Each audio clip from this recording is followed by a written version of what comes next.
اعوذ باللہ من الشیطان الرجیم بسم اللہ الرحمن الرحیم۔ عزیزان من، آج مئی 1984 کی 4 تاریخ ہے اور درس قرآن کریم کا آغاز سورہ المرسلات کی آیت 19ویں سے ہو رہا ہے، 77/19۔ سلسلہ کلام ان آیات میں، بلکہ ان آخری پاروں میں حق و باطل کی اس کشمکش کی انتہائی منزل سے متعلق ہے جو یوں تو شروع سے چلا آ رہا تھا۔ نبی اکرم صلی اللہ علیہ وسلم صحابہ کبار کی زندگی کے آخری دور میں یہ شدت اختیار کر گیا اور قرآن انہی کی تفسیر بیان کرتا جا رہا ہے۔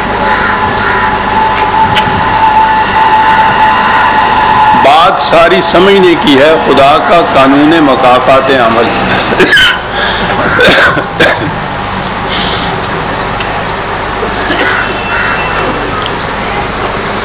مظلوم یہ چاہتا ہے کہ ظالم کا ہاتھ سختی کے لیے اٹھے تو وہیں اکڑ جائے۔ خدا کی قدرت کا تقاضا یہ ہونا چاہیے کہ وہ مظلوم کی حفاظت کرے، ظالم کو اسی وقت سزا دے دے۔ خدا کے قانون مکافات عمل میں مہلت کا وقفہ رکھا گیا ہے۔ عمل اور اس کے نتیجے میں ایک مہلت کا وقفہ ہوتا ہے۔ یہ چیز چلی آ رہی ہے، قریب ہر درس میں اس کا اعادہ ہوتا جا رہا ہے کہ اس میں کتنی بڑی مصلحتیں ہیں، کتنا فائدہ ہے نوع انسان کے لیے، رحمت ہے یہ مہلت کا وقفہ۔ لیکن یہی مہلت کا وقفہ ہے کہ جو دونوں اطراف میں ہی بہرحال اگر وہ قرآن مکافات عمل، قانون مکافات عمل پر گہری نظر نہ رکھیں تو دونوں اطراف میں یہ غلط فہمی پیدا کر دیتا ہے۔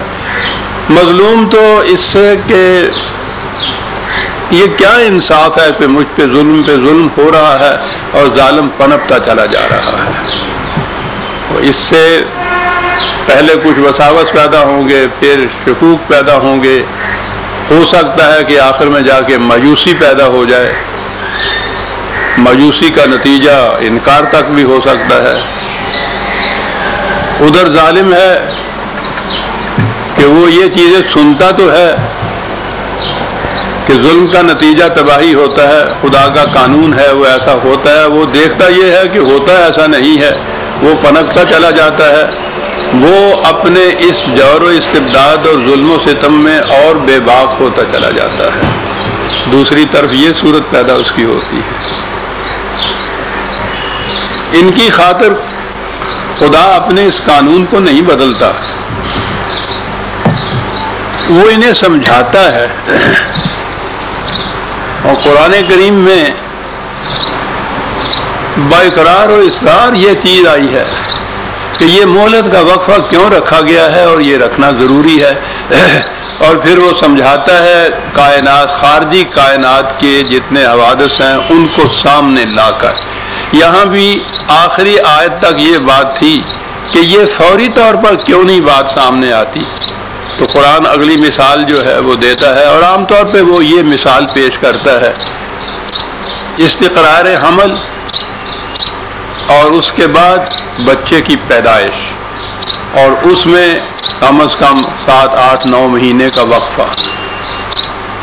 تندرست و توانا بچہ وہی پیدا ہوتا ہے جو یہ وقفے، یہ مہلت کا وقفہ جسے آپ کہہ لیجئے، اس کو وہ پورا کرتا ہے۔ اگر اس میں عجلت ہو جاتی ہے تو وہ ابارشن ہو جاتا ہے، وہ ناتمام ہوتا ہے وہ بچہ، اس کے نتائج بعض اوقات بڑے ہی مہلک ہوتے ہیں، اور یہ اگر وقفہ پورا ہو جاتا ہے تو بچہ عام طور پہ صحیح و سلامت ہوتا ہے۔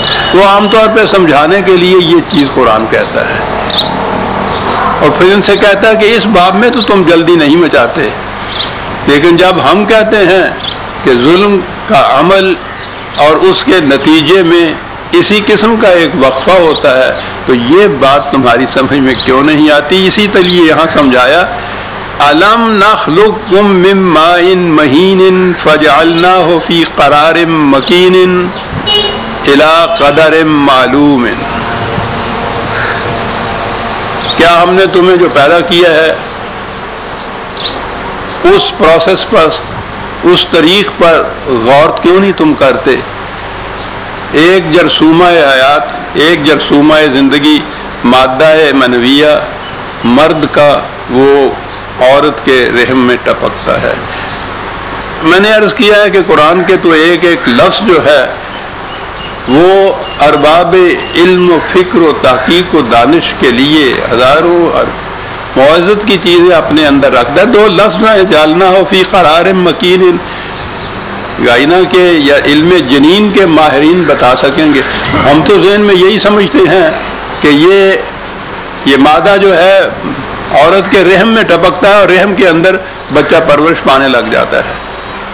1400 سال پیشتر کے زمانے میں جب ادھر کی تحقیق کا رخ بھی اس طرح نہیں ہوا تھا، قرآن وہ سٹیجز بتا رہا ہے جو آج علم الجنین والے جو ہیں وہ ان چیزوں کو اپنے مشاہدے میں دیکھ رہے ہیں کہ یہ سیدھا رحم میں نہیں جا کے ٹپکتا۔ یہ ایک اول تو وہ کروڑوں کی تعداد میں وہ جرثومے ہوتے ہیں ایک قطرہ میں، وہ چلتے ہیں۔ میں پھر اگر اس کی تفصیل میں چلا جاؤں گا بات لمبی ہو جائے گی، دوسری طرف چلی جائے گی، اور پھر میرا یہ میدان بھی تو نہیں ہے۔ لیکن ہوتا یہ، میں نے عرض کیا کہ جب الفاظ قرآن کے آتے ہیں تو جی نہیں چاہتا کہ ان کو چھوڑ کے آگے چلے۔ قرار ہوتا ہے کوئی چیز جو موو کر رہی ہو، حرکت کر رہی ہو، چل رہی ہو، اس کا کسی مقام پہ ٹھہر جانا۔ اس زمانے میں یہ بات ہی کسی کی سمجھ میں نہیں آ سکتی تھی کہ یہ جو اس کے سیلز ہیں یہ حرکت کرتے ہوئے آگے چلتے ہوئے قرار کہاں ان کو ملتا ہے؟ وہاں عورت کا اسی طرح سے وہ عام طور پہ ایگ کہتے ہیں اس کو، مبیضہ کہتے ہیں اس کو، انڈا کہتے ہیں، اسی قسم کا ایک ذرا سا جرثومہ ہوتا ہے، سیل ہوتا ہے۔ یہ سیل اس سیل کے اندر جا کے قرار پاتا ہے، اور یہ جو چیز دونوں کا ایک آمیزش ہے، یہ ایک چیز جو دونوں کی اب بنی ہے، یہ ہے مکین۔ یہ اب ان کو مکان ملتا ہے جسے رحم کہا جاتا ہے، یہ اس کے اندر قرار گیر ہو جاتے ہیں۔ دو لفظ قرآن کے فی قرار مکین، جھوم جاتا ہے مغرب کا سائنسدان جب وہ قرآن کی ان آیات پہ غور کرتا ہے۔ کہا کہ اس طرح سے یہ کیا، اور وہ مکین وہاں رہتا ہے کب تک؟ الی قدر معلوم، ایک مدت تک جو تمہیں معلوم ہے، معین ہے۔ یہ قدر کا لفظ قرآن کا بڑا جامع لفظ ہے، پیمانہ جو خدا نے مقرر کیا ہوا ہے، اسی کو ہماری اصطلاح میں قانون کہتے ہیں، خدا کا مقرر کردہ ہوا پیمانہ۔ اس وقت تک یہ قدر معلوم، وہ بہرحال ٹھیک ہے، یہ تو معلوم ہے ہر ایک کو۔ کہا کہ اس کے اندر ہے نا مہلت کا وقفہ، اور اسی سے یہ بچہ جو ہے وہ صحیح و سلامت تولد پذیر ہوتا ہے۔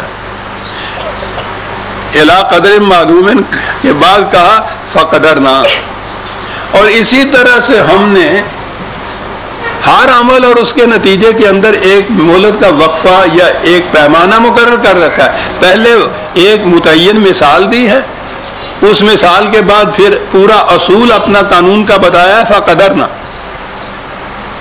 ہر ایک کے لیے ہم نے اسی طرح سے پیمانے مقرر کر رکھے ہیں، قانون مقرر کر رکھا ہے، مہلت کا وقفہ درمیان میں آتا ہے۔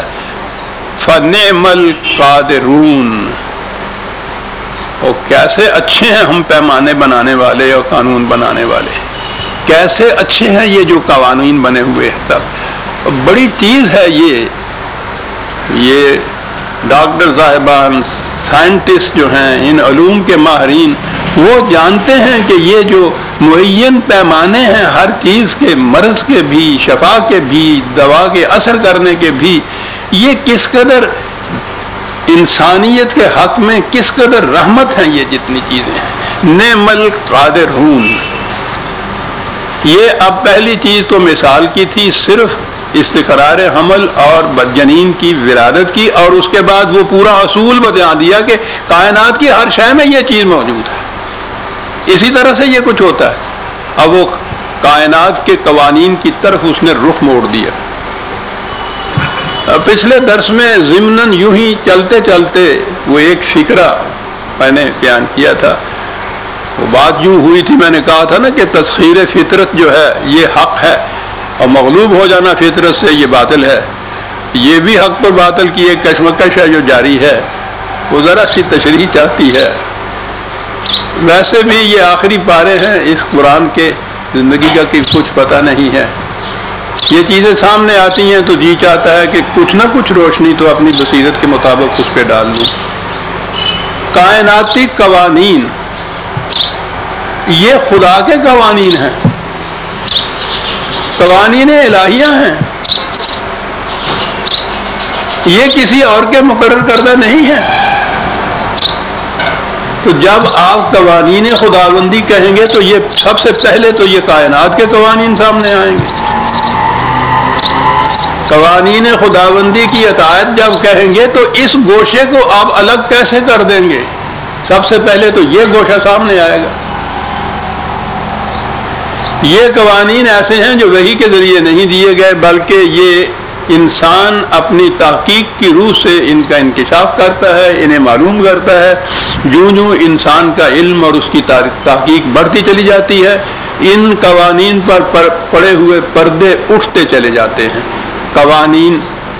ان قوانین کی اطاعت سے فطرت کی قوتیں مسخر ہوتی ہیں. اس طرح سے اس کائنات کے اندر انسان ان قوتوں کا ماسٹر ہوتا چلا جاتا ہے، ان سے کام لیتا ہے. تو ان قوانین کی اطاعت،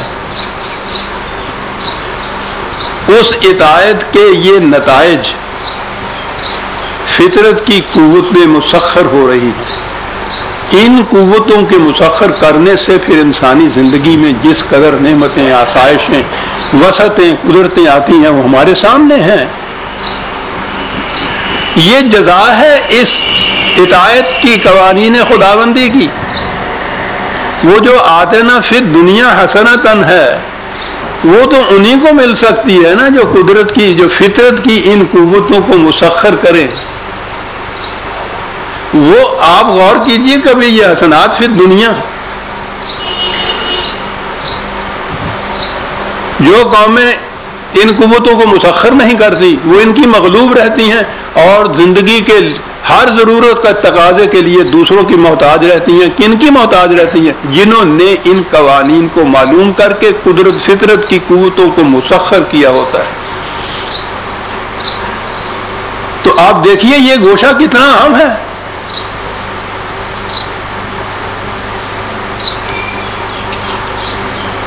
قرآن کریم اسے دین قرار دیتا ہے.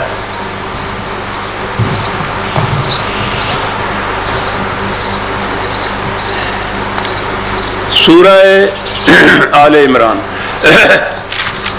3/82. افا غیر دین اللہ یبغون، کیا یہ لوگ خدا کے دین کے علاوہ کسی اور دین کو چاہتے ہیں، اس کی تلاش میں ہیں، چاہتے ہیں کہ کوئی اور ملے. خدا کے دین، یہ دین اللہ یہاں کہا گیا ہے. والارض طوعا وکرها والیہ والارض طوعا وکرها والیہ یرجعون. کائنات کی ہر شے طوعا وکرها اس کے قوانین کے سامنے سجدہ ریز ہے، جھکی ہوئی ہے. یہ ہے وہ دین اللہ جس کے متعلق قرآن کہتا ہے کہ کیا دین اللہ کے خلاف کسی اور دین کی یہ تلاش کر رہے ہیں. اس کو دین اللہ کہا ہے. خدا کے قوانین کے سامنے سر تسلیم خم کر دینا، اس کے مطابق عمل کرنا، اس کے مطابق زندگی بسر کرنا، یہ دین ہے. اور وَلَهُ أَسْلَمَ مَنْ فِي السَّمَاوَاتِ وَالْأَرْضِ، وہ کائنات کی ہر شے اس دین کا اتباع کیے چلی جا رہی ہے. کہا کہ یہ لوگ پھر خدا کے دین کے سوا کسی اور دین کے متلاشی ہیں. وہ دین ہے یہ. دوئی آیت آگے چل کے 84 میں، یہ 82 ہے، 3/82 84 ہے. وَمَن يَبْتَغِ غَيْرَ الْإِسْلَامِ دِينًا فَلَن يُقْبَلَ مِنْهُ. جو اسلام کے سوا کسی اور دین کی تلاش کرتا ہے تو وہ اس سے قابل قبول نہیں ہوگا، وہ قبول نہیں کیا جائے گا. تو اس کو دین قرار دے رہا ہے قرآن. ذہن میں جلدی نہ کیجیے، میں آتا ہوں اس مقام کی طرف بھی جو آپ کے ذہن میں اٹھ رہا ہے اس وقت خیال. لیکن اسے تو دین کہہ رہا ہے قرآن. یہ دین خداوندی ہے، قوانین خداوندی کی عطایت ہے. کائنات کی قوتیں جتنی بھی ہیں، تون اور کرہن کیا کہا، وہ از خود کرتی ہیں، مجبوراً کرتی ہیں، ان کو اختیار نہیں دیا گیا. اور یہ دین ہے جو نہایت احسن شکل کے اندر کائنات کے اندر نافذ ہے. اسی کے متعلق انسانوں سے کہا گیا کہ ان قوانین کا علم حاصل کرو، تحقیق سے، تفتیش سے، سائنٹیفک ریسرچ سے. پھر اس سے جو قوتیں حاصل ہوں تمہیں، فطرت کی قوتیں جو تمہیں حاصل ہوں، وہ ہے تسخیر کائنات جسے کہا گیا ہے. یہ جو خارجی کائنات میں قوانین نافذ ہیں، کیونکہ انسان اس میں دخل اندازی نہیں کر سکتا، فطرت نے رکھا ہی ایسا ہے اسے کہ یہ اس میں دخل اندازی نہ کرے، اس لیے وہ اپنے نتائج تو ٹھیک اسی طرح سے مرتب کرتے چلے جاتے ہیں. پیاس آپ کو لگی ہے، آپ قانون خداوندی سے سرکشی برتتے ہیں، پانی نہیں پیتے، آہستہ آہستہ ایک آگ آپ کے سینے میں بھڑکتی چلی جاتی ہے، اندر ایک دوزخ مرتب ہوتا چلا جاتا ہے. یہ قانون خداوندی سے معصیت کا نتیجہ ہے. اور جب آپ وَإِلَيْهِ يُرْجَعُونَ، جب آپ اسی کے قانون کی طرف جا کے پانی کا گلاس پی لیتے ہیں تو وہ آگ بجھ جاتی ہے. بھوک میں اگر آپ کھانے کی طرف نہیں جاتے تو وہ بھوک کی شدت کا عذاب تو آپ کو معلوم ہے کتنا ہوتا ہے. خلاف ورزی کا نتیجہ دیکھیے کتنی جلدی فوراً مرتب ہوتا ہے. جب اس قانون کی طرف لوٹتے ہیں آپ، کوئی چیز جو طیب ہے اسے وہ کھاتے ہیں آپ، تو وہ جو عذاب اندر ہو رہا تھا آپ کے، وہ عذاب ختم ہو جاتا ہے قانون خداوندی کی طرف رجوع کرنے سے. ادھر رجوع نہ کیجیے تو نہ وہ پیاس کا عذاب بجھتا ہے، نہ بھوک کی شدت کا جو عذاب ہے وہ کم ہوتا ہے. خدا کے ان قوانین کی خلاف ورزی سے یہ عذاب ہوتا ہے. ان کی طرف ان کی اطاعت کرنے سے، ان کی طرف رجوع کرنے سے یہ عذاب ختم ہو جاتا ہے. یہ تو انفرادی چیز میں نے کہی، پوری قوموں کی زندگی میں یہی کچھ. اب یہ بات بھی سمجھ میں آ جائے گی کہ یہ فلاں قوم نوح جو تھی، سیلاب آیا اور سیلاب سے وہ غرق ہوگی. کیا ہوا؟ سیلاب سے بچنے کے لیے قانون خداوندی کی طرف رجوع نہیں کیا، اس کی خلاف ورزی کی. جس نے کشتی بنا لی اس نے خدا کے قانون کی اطاعت کی. کشتی والا بچ گیا، جس نے اس کی خلاف ورزی کی وہ ڈوب گیا. نوح کے زمانے میں بھی، آج بھی.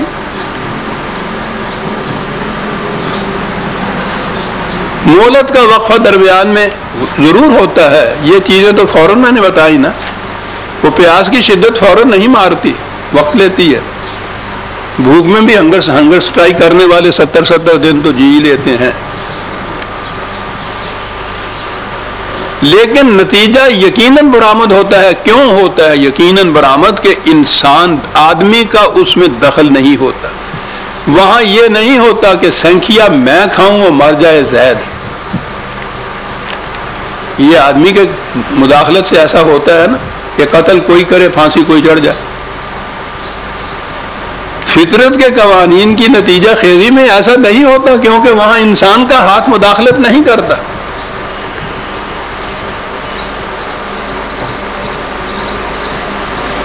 آپ دیکھ رہے ہیں کہ یہ قانون مکافات اسے کہتے ہیں.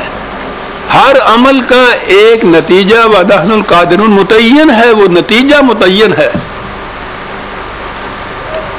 اس کی خلاف ورزی نہیں ہوتی اس نتیجے کی. کائنات کی قوتوں، کائنات کے قوانین کا علم حاصل کر کے، اس کی قوتوں کو مسخر کر کے، اور یہ دنیا کی جو بڑی بڑی سپر پاورز کہلاتی ہیں، کون سی چیز ہے جس میں وہ سپر ہو گئی ہیں؟ یہی فطرت کی قوتیں جس نے زیادہ سے زیادہ مسخر کی ہوئی ہیں وہی آگے بڑھتا ہوا چلا جا رہا ہے. باقی قومیں تو ان کی محتاج ہیں، محروم ہیں، بھیک منگی ہیں، لرزتی ہیں، کانپتی ہیں، سہمتے ہوئے زندگی بسر کرتی ہیں. کیوں یہ کر رہی ہیں؟ انہوں نے کفر برتا ہے، دین خداوندی سے کفر برتا ہے. انہوں نے اطاعت کی ہے. پھر میرے ذہن میں ہے وہ چیز جو کھٹک رہی ہے آپ کے ذمہ کی، صاحب یہ وہ تو سب کافر ہیں. اس حصہ دین کے تو ہم کافر ہیں.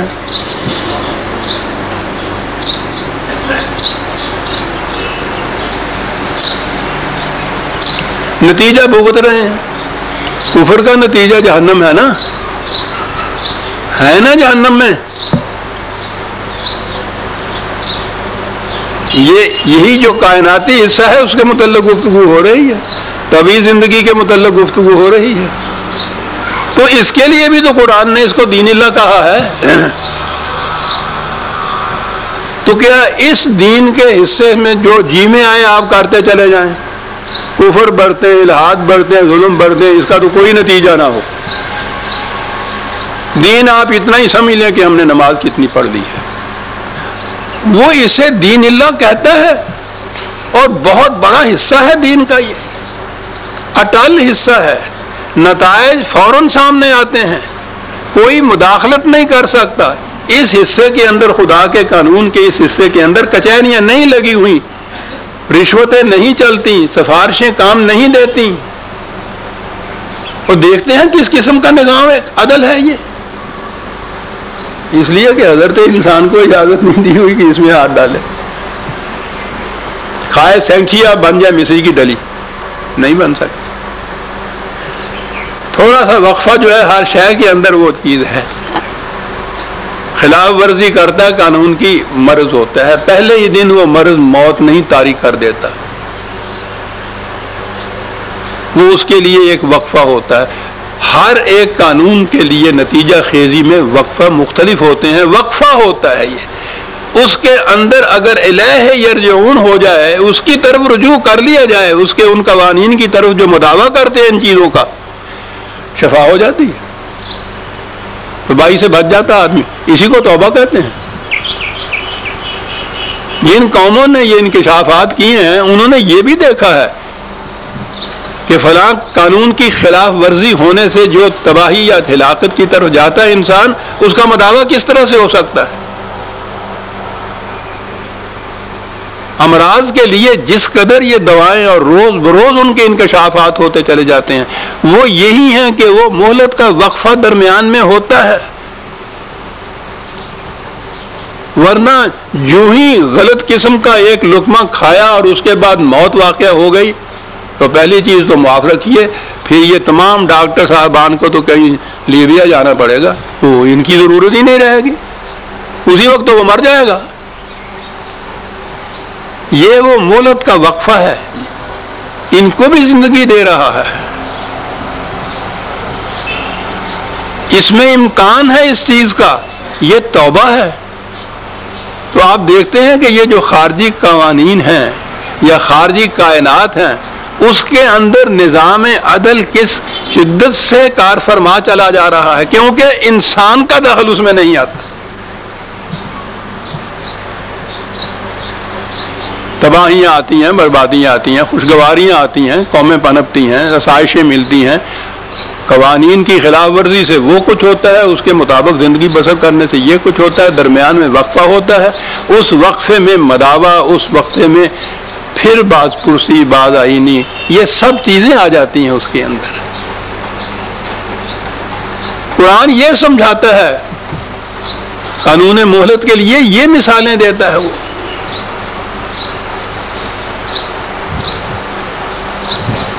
اب اگلا حصہ وہ آ گیا سامنے.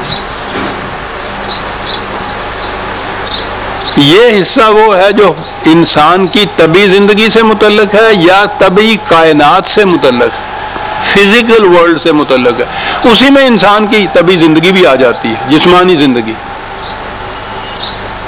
اس میں انسان اور گھوڑا یا گائے یہ سب برابر ہیں، ایک ہی قانون کے تابع یہ سب چلتے ہیں. ایک زندگی آگے آتی ہے جو انسان کی انسانیت سے متعلق زندگی ہے. یہ وہ زندگی ہے جس میں انسان کا کسی دوسرے انسان کے ساتھ معاملہ ہوتا ہے یا اپنی ذات کے ساتھ معاملہ ہوتا ہے، جسم کے ساتھ نہیں، انسان کی انسانیت کے ساتھ. سینکھیا کھانے سے تو ہلاکت نظر آتی ہے، اس کا مداوع بھی اینٹی ڈوٹ کوئی ہوتے ہیں ڈاکٹر صاحبان کے پاس، اس مدت کے اندر وہ مل جائے تو علاج بھی ہو جاتا ہے. جھوٹ بولنے سے کیا ہلاکت ہوتی ہے اس کا نہیں پتہ چلتا. نہ یہ تحقیقات کے ذریعے سے انکشافات ہوئے ہیں کسی طرح. سائنٹسٹ ان قوانین کو نہیں معلوم کر سکے، یہ وحی کے ذریعے سے معلوم ہوئے. یہ ہے خدا تعالیٰ کی دوسری رحمت کہ اس نے ان قوانین کو خود وحی کے ذریعے سے دے دیا انسانوں کو. وہ ساری کاوشیں، ورنہ انسان کے لیے تو ایک بوٹی کی تاثیر معلوم کرنے کے لیے پتہ نہیں کتنی صدیوں کے تجربات درکار ہوتے، اور اس تجربے کے اندر کتنی موتیں، کتنی ہلاکتیں، کتنی تباہیاں، کتنی بربادیاں ہوتی ہیں. جنہوں نے میڈیسن کے تجربے کیے ہیں بڑا احسان ہے انسانیت کے اوپر ان کا، لیکن معلوم نہیں کہ وہ کن کن دشواریوں کے بعد، کن کن مراحل سے گزرنے کے بعد کسی نتیجے پہ پہنچے ہیں. یہ کہ سانپ کا زہر زندگی کو بچا بھی سکتا ہے، پتہ نہیں کتنے لوگوں کو سانپ ان میں سے ڈسوانا پڑا. یہ خدا کی رحمت تھی کہ یہ جو انسانیت سے متعلق قوانین تھے اس نے یہ بنے بنائے مرتب شدہ وحی کے ذریعے سے دے دیے انبیاء کرام کے حصے سے. اب یہ آیا دین کا دوسرا حصہ.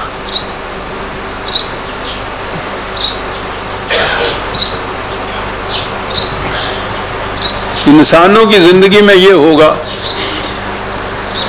کچھ لوگ تو وہ کہ وہی جو پہلا حصہ ہے دین کا وہ اسی کا اتباع کرتے چلے جائیں. یہ دوسرا حصہ جو ہے اس کو اگنور ہی کر دیا انہوں نے. ایک تو وہ ہو گئے.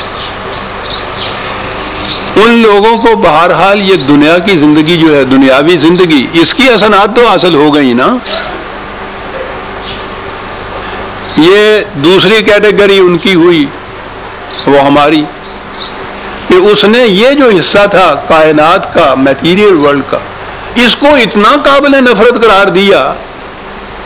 میٹیریلسٹک الحاد اور بے دینی کے لفظوں میں ایمانوں میں استعمال ہونے لگ گیا.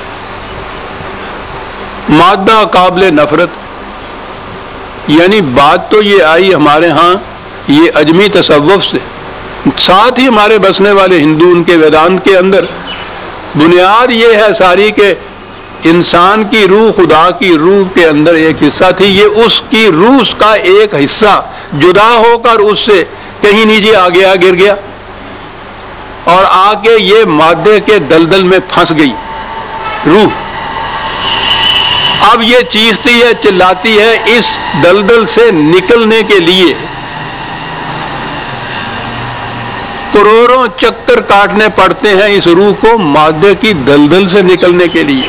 تو یہ اس قدر دلدل مادہ جو ہے اس طرح خبیث ہے، یہ نکلنے نہیں دیتا روح کو، اس کی علائشوں کے اندر یہ پکڑی ہوئی ہوتی ہے.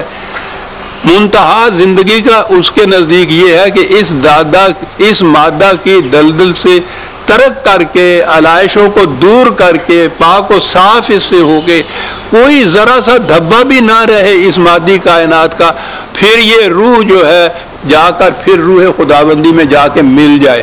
لو ایز یو ار، یہ اندازہ لگائیے یہ سارا کچھ کرنے کے. یہ ہے تصوف، یہ ہے ویدانت. ہندوؤں کا تصوف بھی یہی، کرسچن کے آپ کے یہاں مسٹیسزم بھی، ان کے یہاں کے سینٹس کی آپ زندگی پڑھ کے دیکھیے. سب سے بڑا سینٹ ہے جی، کیا کارنامہ سر انجام دیا جی، یہ ساری عمر نہایا ہی نہیں. ملاحظہ فرمائے، یہ صاحب بہت بڑے سینٹ ہیں جی، یہ کیا ہوا کہ جی یہ اپنے کتے کے ساتھ مل کے کھانا کھایا کرتے تھے. بہت اچھا، چلو کھا تو لیتے تھے. یہ کون ہے جی، انہوں نے کھایا ہی نہیں اور آگے بڑھ گئے. وہ ہیں یہ اپنی جوئیں نہیں مارا کرتے تھے. مادی زندگی کو اتنا قابل نفرت سمجھنا، یہ تھا وہ تصور. دین خداوندی سے اس قدر پرہیز کیا، نفرت، سرکشی، یہی آپ کے ہاں تصوف میں تو آپ دیکھیں گے ان کے ساری زندگیاں ان کی یہ صاحب کہ جی وہ وہاں دنیا کو ترک کر کے وہ چلے گئے، وہ کنویں میں الٹے لٹکا کرتے تھے، گئے تو ماں نے ایک لکڑی کی روٹی دے دی ان کو، بھوک لگتی تھی تو اس کو منہ مار لیتے تھے لکڑی کی روٹی کو،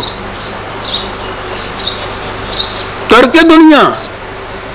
اور یہ جتنے بڑے بڑے آپ کے ہاں یہ جن کو مقربین بارگاہ خداوندی کہا جاتا ہے، اولیاء اللہ کہا جاتا ہے، ان کے کارنامے یہ ہیں کہ انہوں نے دنیا کو کس طرح سے ترک کیا۔ سوچئے تو صحیح، دین خداوندی کی خلاف ورزی نہیں، نفرت اس سے اس قدر۔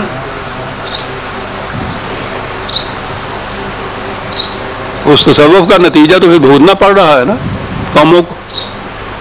وہ تصوف میں ہی نہیں رہا، وہ شریعت والوں نے بھی جب دیکھا کہ مقربین کی نشانی یہ ہے، انہوں نے بھی اپنے ہاں اس قسم کی روایتیں بنا لی۔ دنیا جیل خانہ ہے، عموماً اس میں قیدیوں کی حیثیت رکھتا ہے۔ یہ تصوف نہیں، یہ شریعت کی روایتیں ہیں آپ کے ہاں۔ دنیا ایک لاش ہے اور جو اس کی طرف جانے والا ہے وہ کتا ہے جو لاش کی طرف جاتا ہے۔ وہی نفرت، وہی دین خداوندی کے اس حصے سے انکار، سرکشی، عذاب سامنے ہے۔ پوری کی پوری قومیں ہزارہ سال کی ان کی تاریخیں دیکھ لیجئے، جنہوں نے کائنات کے متعلق یہ نظریہ زندگی اپنے ہاں رکھا، اس کے نتائج سامنے ہیں، آج سامنے ہیں۔ لیکن میں نے عرض کیا ہے کہ دین اسی سے کامل نہیں ہوا۔ دین کا دوسرا حصہ وہ ہے جو انسانیت سے متعلق ہے، انسانوں کے جسم سے نہیں، انسانیت سے متعلق ہے، جہاں واسطہ دام و دد سے نہیں پڑتا، پتھروں سے اور حیوانوں سے نہیں پڑتا، انسانوں سے معاملہ جہاں پڑتا ہے، وہ دین ہے دین خداوندی جو وحی کے ذریعے سے ملتا ہے۔ یہ دو ہیں دین، ان دونوں کو اکٹھا کرنے سے الاسلام ہوتا ہے۔ فطرت کی قوتوں کو مسخر کر کے قوانین وحی خداوندی کے مطابق ان کو استعمال میں لانا، بھائی یہ ہو گیا جی اسلام۔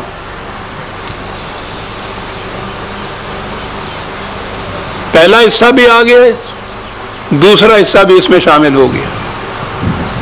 نتیجہ اس کا اسی زندگی میں، اسی دنیا میں جنت کی زندگی گزار لینا، اس خطہ ارض کو ارضی جنت بنا دینا، فطرت کی قوتوں کو مسخر کر کے ان قوتوں کو اقدار خداوندی کے مطابق نوع انسانی کی منفعت کے لیے استعمال کرنا، یہ ہو گیا اسلام۔ اب اگر اس میں وہی حصہ رکھا جائے، وہ جو پہلا حصہ میں نے عرض کیا ہے، یعنی صرف مادی کائنات، اسی کائنات کی طبعی زندگی، طبعی قوانین، جتنا جی چاہے مسخر کرے، اور یہ دوسرا حصہ جو انسانیت کا ہے اس کو نظر انداز کر دیا جائے، ایک یہ ہو گیا۔ دوسرا یہ ہے کہ ادھر اپنے ذہن میں مذہب کا ایک تصور قائم کر لیا جائے اور اس سے اس حصہ جو ہے خدا کے دین کا، اس سے نفرت برتی جائے، یہ بھی ہو گیا۔ تو یہ دونوں میں سے ایک کے متعلق ہوا نا۔ قرآن کہتا ہے اَفَتُؤْمِنُونَ بِبَعْضِ الْكِتَابِ وَتَكْفُرُونَ بِبَعْضٍ، کیا ان لوگوں کی یہ ہے زندگی کی نظریہ زندگی کے کتاب اللہ کے ایک حصے پر ایمان رکھے اور اس کے دوسرے حصے سے انکار برتے؟ اس نے تمام زندگی کو کتاب اللہ کہہ دیا۔ صحیفہ فطرت بھی تو کتاب اللہ ہے، وہ کسی نتھو ماجر کی تو لکھی ہوئی نہیں ہے، انسان تو لکھ ہی نہیں سکتا۔ بہت بڑا سائنٹسٹ ہے گالبن سلیون ہے، اس نے کہا we only read the book of nature, we can't write it. ہم کتاب فطرت کو صرف پڑھتے ہیں، کتاب فطرت کو انسان لکھ نہیں سکتا۔ کتاب فطرت تو کتاب اللہ ہے، اور اس کتاب کا دوسرا حصہ ہے جسے وحی خداوندی یا آپ قرآن کہہ لیجیے. یہ دونوں حصے اکٹھے ہوں گے تو پھر یہ دین خداوندی مکمل ہوگا. کہا کہ کیا یہ روش اختیار کرتے ہو کہ اس کے ایک حصے سے تم پر ایمان رکھتے ہو، دوسرے حصے سے تم انکار کرتے ہو. کہا کہ فما جزاء من یفعل ذلک منکم، تم میں سے جو بھی کوئی اس قسم کی روش اختیار کرے گا تو اس کا نتیجہ الا خزی فی الحیات الدنیا،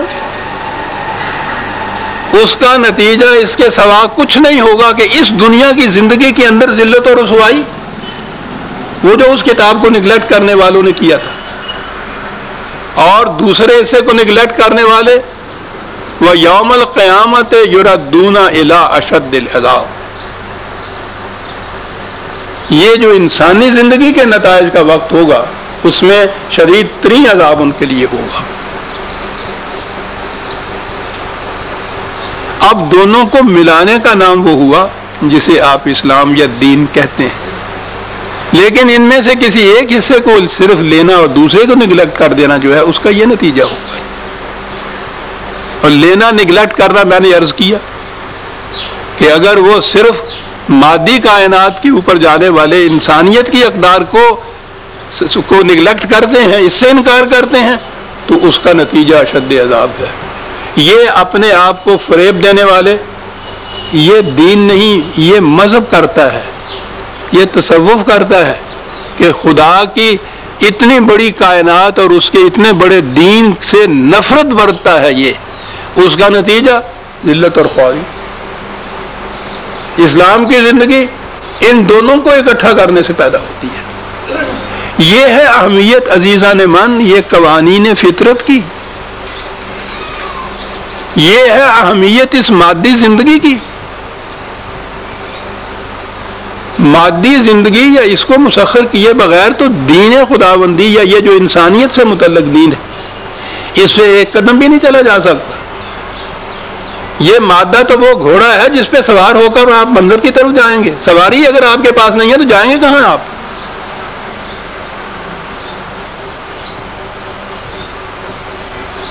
یہ جو چیز ہے ان دونوں کا امتزاج، یہ ہے اسلام، یہ ہے قرآن. ایک مصرے میں یہ شخص اتنی بڑی حقیقتیں بیان کر جاتا ہے. ایسا وہ کہا ہے کہ قرآن کیا کرتا ہے، از کلید دین در دنیا کشاد، دین کی چابی سے دنیا کا ہر دروازہ کھولتا ہے. دین کی چابی سے دنیا کا دروازہ کھولنا، یہ ہے اسلام عزیزان من. جس نے دنیا کے دروازے کوئی قابل نفرت سمجھا اس نے کھولنا کیا، اور اس کے پاس اگر چابی ہے تو رکھی رہے. یعنی چابی ہو اور وہ تالا ہی کوئی نہ ہو اور تالا ہو تو آپ کہیں کہ کھلتا ہی نہیں ہے، تو یہ چابی کیا کر لے گی؟ یہ چابی پھر دین نہیں رہتی، پھر یہ مذہب بن جاتی ہے. پھر وہ چابی اپنی پرستش کرانے لگ جاتی ہے، بڑا بڑا سنبھال کے اس کو رکھتے ہیں. پھر اس کو وہ ریشمی رومالوں میں لپیٹ کر اور عطر وغیرہ سگا پر اس پہ بڑی بڑی شاندار عمارتیں بناتے ہیں. اس کی پرستش ہو رہی ہے، چابی کی پرستش ہو رہی ہے، کیونکہ جو اس کا مصرف تھا دروازہ کھولنا، دروازے سے تو نفرت پیدا ہو گئی. اس کے قریب نہیں جانا، مادے کا دروازہ ہے، چابی لیے پھر اس کا نام مذہب ہوتا ہے عزیزان من، چابی کی پرستش. اور چابی سے دنیا کے دروازے کو کھولنا، یہ ہے دین. اور یہ ہے جو قرآن کہتا ہے کہ کائنات کی قوتوں کو مسخر کیا، اور مسخر کرنے کے بعد پھر انہیں اقدار خداوندی کے مطابق انہیں استعمال کیا، اس چابی سے دنیا کے ہر دروازے کو کھولا. یہ ہے قرآن. یہ کہنے کے بعد اس نے جب کہا، مثال دے دی، مہلت کے وقفے کی اور کہا کہ فنعم القادرون کے کائنات کی ہر شے میں ہم نے اسی قسم کے قوانین مقرر کیے ہوئے. اب مثال بیان ہو رہی ہے. سب ادھر آ گیا قرآن. عجیب انداز ہے اس کا. الم نجعل الارض کفاتا احیاء و امواتا. کیا بار عرض کیا جائے، کیا کیا الفاظ استعمال کرتا ہے. توجہ دلا رہا ہے خارجی کائنات کی طرف. پانی پلانے آیا ہے، شکریہ. الم نجعل الارض کفاتا، بات چلی ہوئی ہے جی زمین ساکن ہے یا گھومتی ہے. ایک عرصے تک خود مغرب کے سائنٹسٹ بھی اسی نتیجے پر رہے کہ یہ ساکن ہے، بلکہ چپٹی ہے. گول بھی سمجھ میں نہیں بات آتی تھی، لیکن ساکن تو وہ کہتے چلے آئے. ان میں سے جس نے پہلے یہ انکشاف کیا، جس نتیجے میں پہنچا کہ یہ گھومتی ہے، تو اس کو تو انہوں نے سزائے موت دے دی تھی بیچارے کو. اسے کہا تھا پادری نے آخری وقت میں کہ اب ہی کہہ دے کہ یہ ساکن ہے. کہنے لگا جب میری آنکھیں دیکھ رہی ہیں گھومتی ہے تو میں کیسے کہہ دوں ساکن ہے. یہ ہے ایمان کا استحکام، کیونکہ اس نے اپنی آنکھوں سے دیکھا ہے. وہ شہادت دے رہا ہے اس چیز کی کہ میں نے خود دیکھا اس کے. یہ شہادت ہے، یہ وہ شہادت نہیں ہے جو آپ کا مؤذن اشہد ان لا الہ الا اللہ کہتا ہے. یہ الفاظ ہے صرف. وہ حقیقت بیان کر رہا تھا کہ جب میری آنکھیں دیکھ رہی ہیں کہ زمین گھومتی ہے تو میں کیسے کہہ دوں کہ نہیں گھومتی. کیا بات ہے.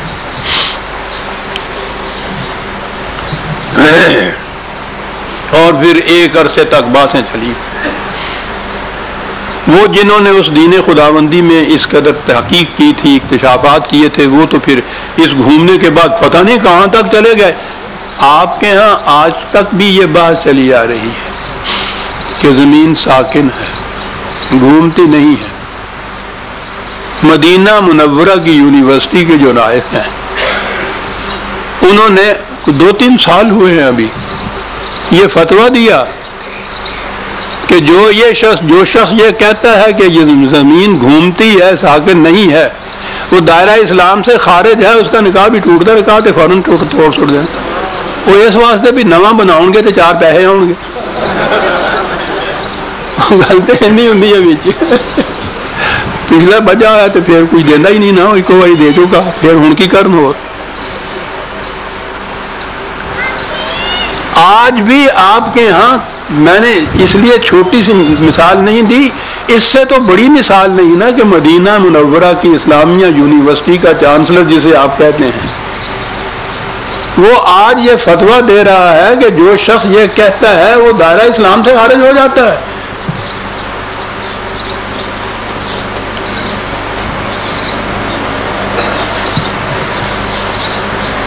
جب سائنٹسٹ مغرب کا قرآن کے الفاظ پہ غور کرتا ہے تو وجد میں آ جاتا ہے. الم نجعل الارض کفاتا. عربی زبان قرآن کا انتخاب. حرکت میں ایک چیز ہو، تیزی سے اڑی جا رہی ہو، کوئی تو محسوس نشانی اس میں ہوتی ہے نا، اس کے حرکت میں ہونے کی، تیزی سے چلی جانے کی. ایسا بھی ہوتا ہے کہ وہ تیزی سے ایک چیز اڑ رہی ہو اور علامت اس میں اڑنے کی نہ ہو. آپ نے دیکھا پرندوں کو، ایک تو ان کی اڑان وہ ہوتی ہے جس میں وہ پروں کو پھڑپھڑاتے ہیں، اور ایک وہ ہوتی ہے جس میں پروں کو سمیٹ لیتے ہیں، کوئی علامت نہیں ہوتی حرکت کی، اور بڑی تیزی سے وہ اس میں تیر رہے ہوتے ہیں، وہ اڑ رہے ہوتے ہیں. کبوتروں میں عام طور پر یہ چیز پائی جائے گی. پر سمیٹ کر پہلے سے بھی زیادہ تیزی سے اڑتا ہے. وہ پر کی پھڑپھڑاہٹ نظر نہیں آتی، اڑ رہا ہوتا ہے نظر نہیں آتی. یہ معنی ہے کفات کے. کبھی غور کیا تم نے زمین کے اوپر کس تیزی سے حرکت کرتی ہے، اور اس حرکت کا تمہیں احساس تک بھی نہیں ہوتا، جیسے وہ پرندہ کے جو پر سمیٹ کے اڑ رہا ہوتا ہے. یہ پر سمیٹ کے اڑنے والا پرندہ، اور اپنے ساتھ احیاء و اموات، اینیمیٹڈ، جاندار بے جان تمام چیزوں کو اپنے اندر سمیٹے ہوئے، اپنی گود میں آغوش میں لیے ہوئے اس تیزی سے حرکت کر رہی ہے. اور کیفیت یہ ہے کہ بچ رہی ہے اور بے آواز ہے، اڑ رہی ہے، علامت کوئی نہیں ہے اس کے اڑنے کی. اب تو ہوائی جہاز بھی ایسے ہیں کہ جن کے وہ پنکھے بھی نظر نہیں آتے، اڑ رہے ہوتے ہیں، پھر بھی آواز تو آتی ہے کچھ۔ یہ اس کی وہ اڑان ہے کہ جس میں پروں کو سمیٹے ہوئے نہایت خاموشی سے فضا کے اندر اڑتی چلی جاتی ہے، اور اپنے آغوش میں اس نے جاندار اور بے جان اشیاء کائنات کو لیا ہوا ہوتا ہے۔ 2-3 جگہ اور آیا ہے یہ، معاف رکھیے، جامعہ لفظ قرآن نے دیا ہے 16/15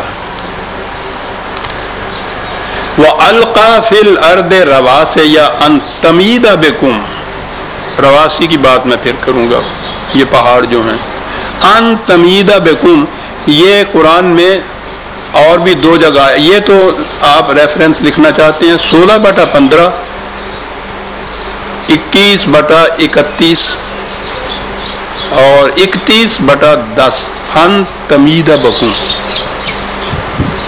یہ تمیدہ کے معنی یہ ہوتے ہیں کسی چیز کو اپنے ساتھ لیے ہوئے تیزی سے حرکت میں جانا۔ کیا لفظ ہے یہ!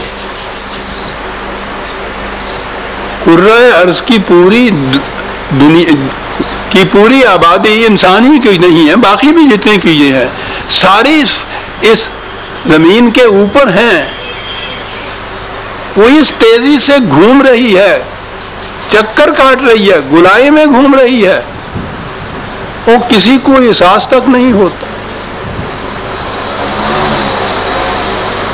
وہ جو سطحی طور پہ بحث کرنے والے ہوتے ہیں وہ کہتے یہ ہے کہ صاحب اگر یہ گول ہے اور گھوم بھی رہی ہے تو پھر جب ہم نیچے کی طرف جاتی ہے تو ایسی تھلے کیوں نہیں ڈگ پہنتے؟ ہے نا ذہن میں یہ بات آتی؟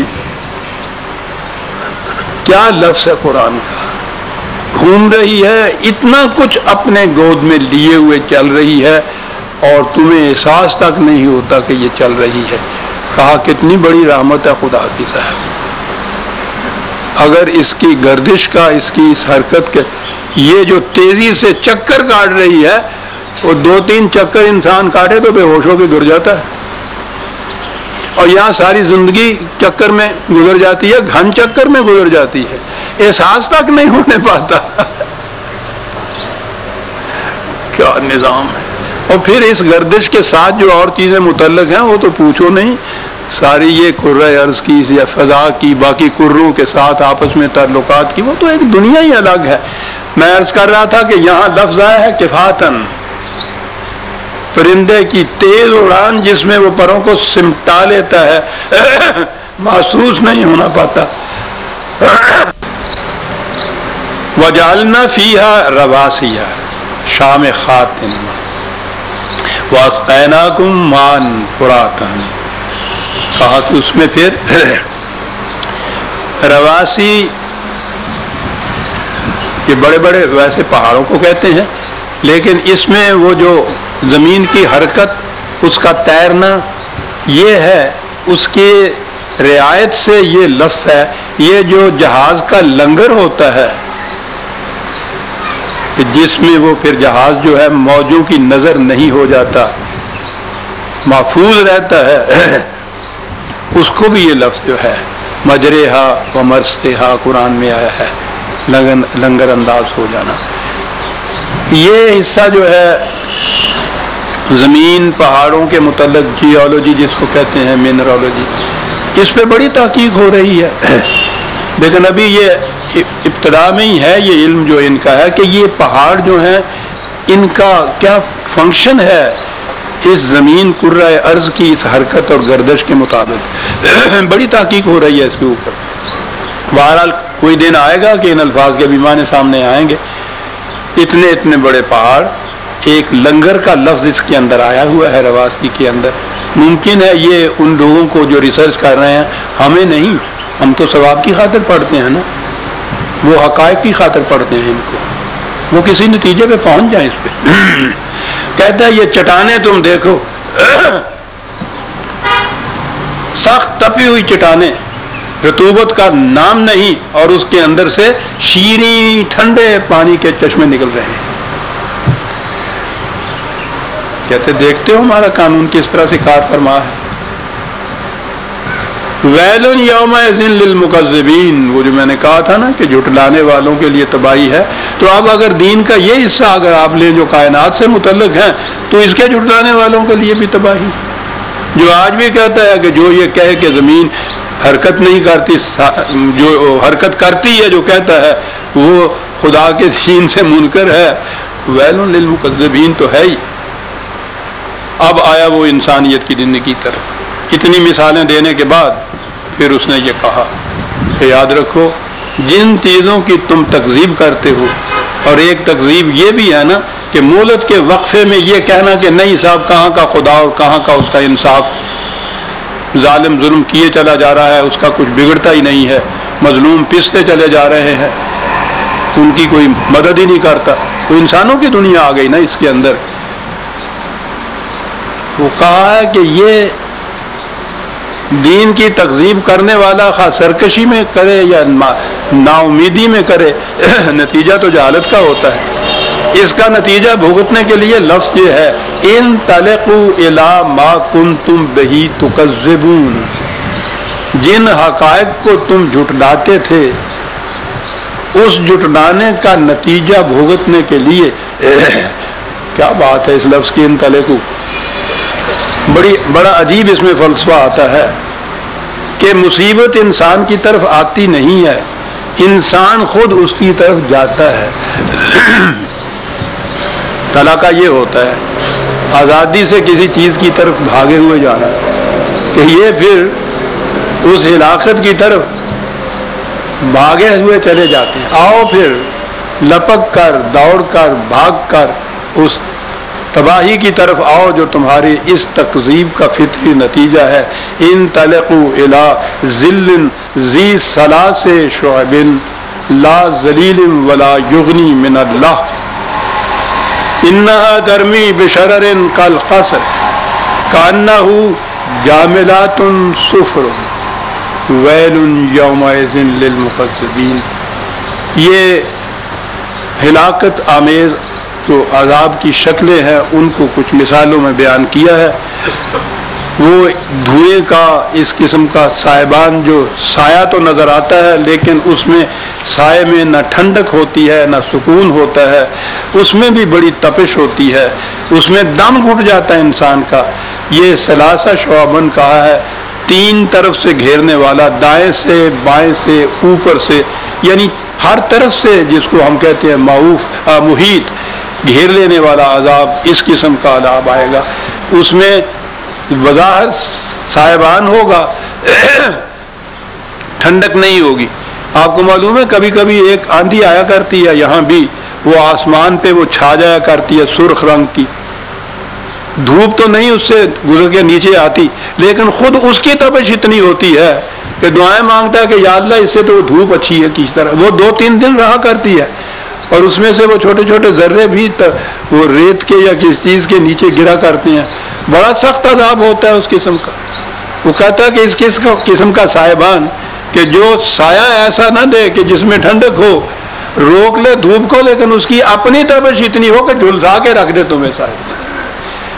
میں نے کہا ہے کہ یہ آخرت کی زندگی میں یہ شکلیں کس طرح سے ہوں گی ہم نہیں سمجھ سکتے اپنے شعور کی موجودہ سطح پر. قرآن نے اسی لیے کہا ہے کہ ہم ان کو مثالوں کے ذریعے سے واضح کرتے ہیں. یہ مثالیں ہیں اس کی، لیکن اس زندگی میں جو دین کا حصہ ہے اس سے انکار اور سرکشی کا نتیجہ تو محسوس شکل میں اسی دنیا میں سامنے آ جاتا ہے. سب اس قسم کے دھوئیں اور اس قسم کے عذاب تو اب روز دیکھی بات ہے. خدا نہ کرے کہ یہاں ہم ان کو یوں خود دیکھیں. ٹیلی ویژن پہ تو روز نظر آ رہے ہوتے ہیں ہمیں کہ وہ کیا عذاب ہے جو انسانیت کی اوپر طاری ہے. سب اس انسانیت پر جس نے دین کے ایک حصے کو تو یہاں تک پہچانا، دوسرے حصے سے اتنا انکار کیا کہ وہ اقدار خداوندی کو مانتے بھی نہیں ہیں. کہا کہ اس قسم کے جو بڑے بڑے یہ 2 لفظ ہیں القصر، لکڑی کے بڑے بڑے گٹھے بھی ہوتے ہیں، ان کے مان بڑے بڑے مکان بھی ہوتے ہیں، ایسے جس طرح سے کہ جو زرد رنگ کے اونٹ ہوں، یعنی شعلوں کو مثالیں دی ہوئی ہیں قرآن نے عذاب کی شدت کو بتانے کے لیے. ویل یومئذ للمکذبین. یہ پھر بار بار ریپیٹیشن ہو رہی ہے اسی فکرے کی. ھذا یوم لا ینطقون. اس دن ضرورت ہی نہیں ہوگی کہ ان سے کچھ پوچھا جائے کہ تم نے یہ کیا تھا یا نہیں. یہ آ چکا ہوا ہے قرآن کے اندر کہ ہر چیز مجرمین کے ماتھے پہ لکھی ہوئی ہوگی. اعمال نامہ ان کی گردن میں لٹکا ہوا کھول دیا جائے گا. انہیں کچھ کہنے کی، ان سے کچھ پوچھنے کی ضرورت ہی نہیں ہوگی. ہر چیز جو سینے میں چھپے ہوئے راز بھی عیاں ہو جائیں گے. لا یؤذن لہم فیعتذرون. اور اس کی بھی وہاں اجازت نہیں ہوگی کہ کچھ اپالوجیز، کچھ نہیں، کچھ کسی قسم کی عذر معذرت جسے ہم کہتے ہیں یہ بھی وہ پیش کر سکیں. سوال ہی نہیں ہوتا. وہ معذرت والی بات اگر ہو تو خدا کی انصاف کیا ہو جائے گا؟ وہ تو سب کچھ طے ہونے کے بعد نتیجے پہ پہنچتے ہیں.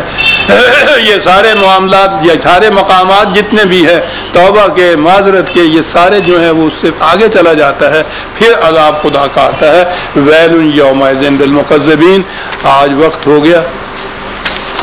سورہ مرسلات کی آیت 37 تک آ گئے. اگرچہ چند ہی آیات اور باقی ہیں لیکن بہرحال وہ آئندہ درس میں ہم دیں گے.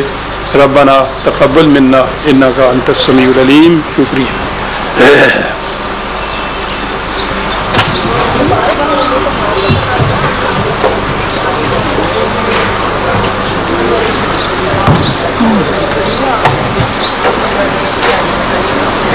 تو گرمی نہیں ہو رہا، بڑی اچھی آپ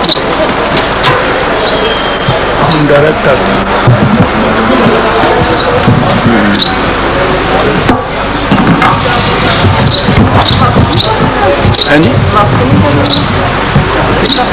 دیکھتے ہیں صبح کو. یہ تمہیں صرف 10 بجے کا ہی خیال ہوتا ہے. صبح کا بھی خیال رکھنا چاہیے لوگوں کا.